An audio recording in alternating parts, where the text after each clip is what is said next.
Hey guys, today we'll be diving into the fascinating world of hashing and collision resolution in computer science. This topic is crucial for understanding how data is efficiently stored and retrieved in various applications. The hash map is such an important data structure that's widely used across the world, and it's really important to understand the implementation behind it, and you may need to build one someday as well. So what is hashing? At its core, hashing is a process that takes an input, known as a key, and applies a hash function to generate a unique identifier, known as a hash code. This hash code is used to index or locate the associated data. So here's a very simple example. We have a bunch of colored dots and a bunch of colored buckets. We can call the dots keys, and the buckets are our hash map. So here the hash function is the color, where each colored dot maps to its specific bucket. So the red dot maps to the red colored bucket, the orange maps to the orange bucket, and so on. This is a very simple way to show how hashing works. So the hash function plays a pivotal role in the process. It takes an input and performs a series of operations to generate a hash code. It's important that the hash function is deterministic, meaning for a given input, it always produces the same hash code. So here's an example. So let's say our hash function is x mod 10, meaning if we are given a number x, we will mod 10 and put it in that bucket. Here's an example. So let's insert 33. 33 mod 10 is 3. So that means it goes into the number 3 bucket right here. And then we're just going to write 33 right here. 45 mod 10 equals 5. So we're going to put it in the number 5 bucket and put 45 right here. 56 mod 10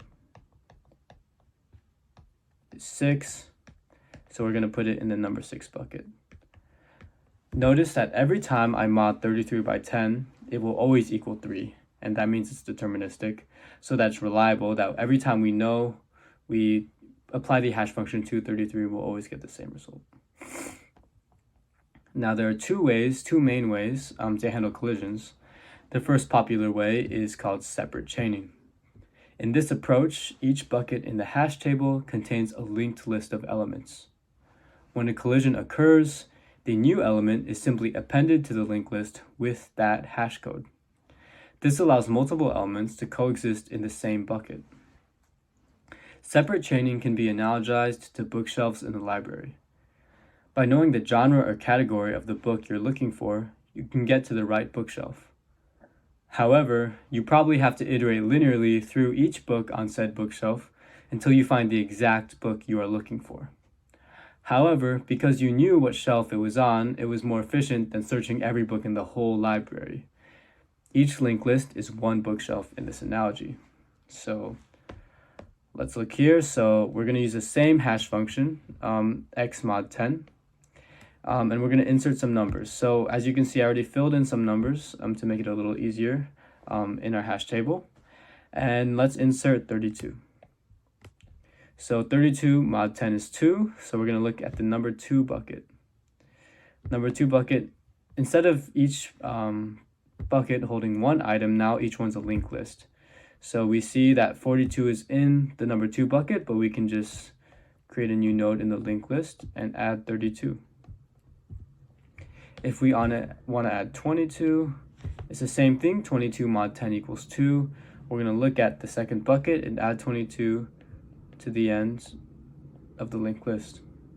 If we want to insert 26, we're going to look at the number 6 bucket and append that to that linked list as well. Now, searching in a separate chaining collision implementation is also interesting. So say we want to search for 32. We're going to look at the second bucket because 32 mod 10 is 2. We're going to check the first element. 42 is not 32, so we're going to keep looking. And we see 32 is right here, so that means we found it right here. So for searching, you're just going to go through the linked list until you find the element you're looking for, or you get to the end. If we're looking for 56 here, we're going to go to the 6 bucket because 56 mod 10 is 6. We see 36 does not equal 56. We go to the next node, which is 26, and we see that's the end.